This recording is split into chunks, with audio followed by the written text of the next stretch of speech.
Y bueno, Juan, ahora yo creo que te estarás preguntando para qué sirve la tanatología. Y bueno, esta disciplina pretende curar el dolor de la muerte y de la desesperanza tanto del enfermo terminal como de sus familiares y de aquellas personas que por diferentes motivos tengan ideación, conductas suicidas con base a la prevención y a la intervención. No aboga por una actitud de dar meros consejos o consuelos para los demás.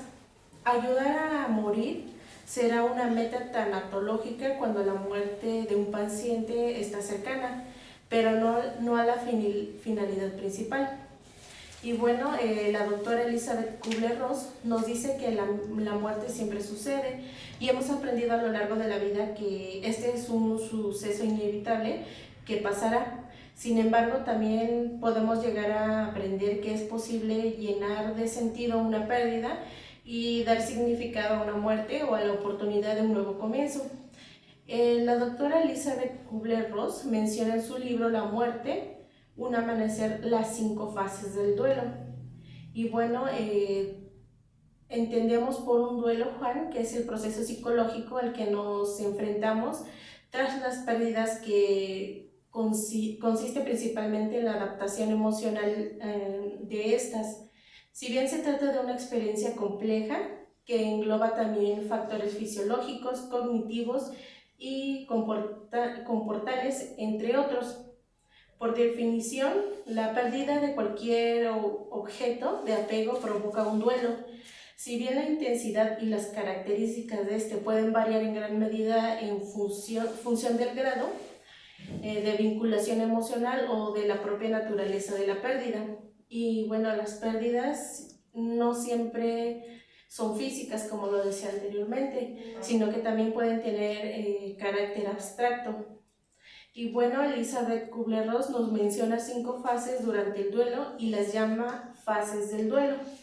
La primera fase es la negociación y aislamiento. En esta etapa nos dice que uno se opone a la idea de que tiene una enfermedad mortal, o puede ser también que el paciente se aísle del resto de la gente. Reacciones consideradas como normales y como una forma de protección provisional a sí mismo, las cuales serán más tarde sustituidas por una aceptación parcial. La negación puede funcionar como un amortiguador después de una noticia tan impresionante o inesperada como esta. Entonces es necesario pasar por esta fase para suavizar el dolor. Y bueno, en esta etapa, Juan, rituales como el sepelio y entierro nos ayudan para poder afrontar esta primera etapa, al darnos la oportunidad de pasar unos últimos instantes con la persona. También visitar la tumba, hablar de esa persona en pasado y deshacernos poco a poco de las cosas del difunto también ayudan en esta primera etapa, y siempre y cuando lo hagamos paulatinamente y respetando los tiempos de cada quien.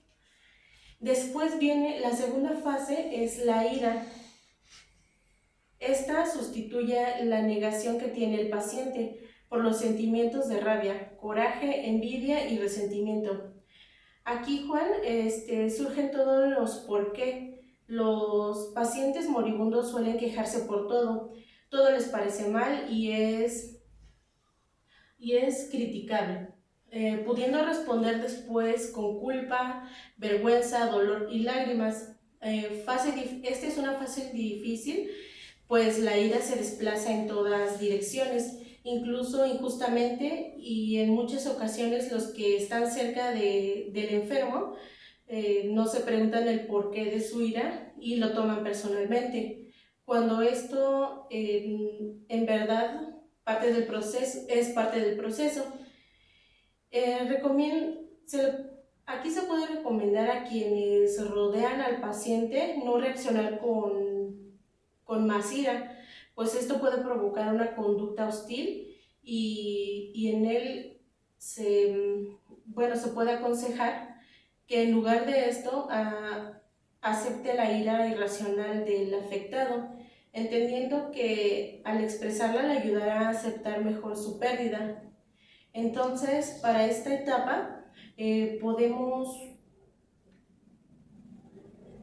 pedirle a las personas que escriban todo el coraje que tienen con total libertad hasta que se cansen, hasta que no les quede más furia.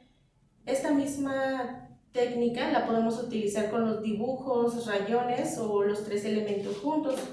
Una vez que se hayan cansado, podemos guardar la carta y, si es posible, pedimos que escriban lo que sienten, y una vez que hayan sacado toda la furia, dejamos esas cartas unos días y la podemos volver a revisar. Pero en esta ocasión, para analizar cómo se sentían en esos momentos, y de ser posible podemos quemar la carta con furia como una forma de liberarnos de ella. El tercer paso de esta teoría es el pacto o discusión. Elizabeth Kubler-Ross llama a la tercera etapa pacto, porque como el enfermo no ha sido capaz de afrontar la verdad durante la primera fase y se ha enojado con los demás, en la segunda fase surge ahora la necesidad de querer llegar a un acuerdo para procurar superar esa desagradable vivencia por la que está pasando. También nos menciona la doctora que durante esas investigaciones la mayoría de los pacientes el pacto lo hacen con Dios. Posteriormente, en la cuarta etapa viene la depresión. Esto después de haber pasado por las fases anteriores. El paciente pasa por una etapa de depresión, de tristeza profunda, y todos los sentimientos anteriores pasan de ser situados por una sensación de pérdida. Por esto, la cuarta etapa del duelo es llamada depresión. Kubler-Ross recomienda que el moribundo viva en sentimiento y aconseje a las personas cercanas a no alentar al enfermo a que vea el lado positivo de la situación, pues eso evitará que el moribundo pensara en su propia muerte. Sería absurdo decirle que cuando los demás también se ponen tristes al perder a un ser querido. Si se vive esta etapa y se enfrentan al dolor consigo, pues llevar al enfermo a aceptar la realidad. Si la persona está triste, es importante darle espacio e incluso hacer actividades que le permitan experimentar la tristeza. El simple hecho de escucharlos, permitirles llorar y darles permiso de entristecerse y desahogarse puede ser de gran ayuda. Y por último viene la quinta etapa, que es la aceptación. Y llega cuando todas las demás se han experimentado. Aquí el enfermo no se sentirá abatido ni enfadado por su destino. Sin embargo, no significa que aceptación sea sinónimo de felicidad. Más bien es como si el dolor no existiera más.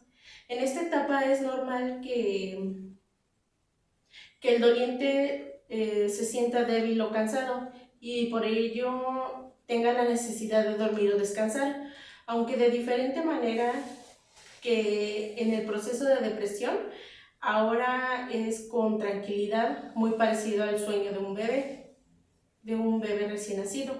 Aquí, en esta etapa, comienzan a sentirse cierta paz, pudiendo estar bien, ya sea solo o acompañado. La vida se va imponiendo.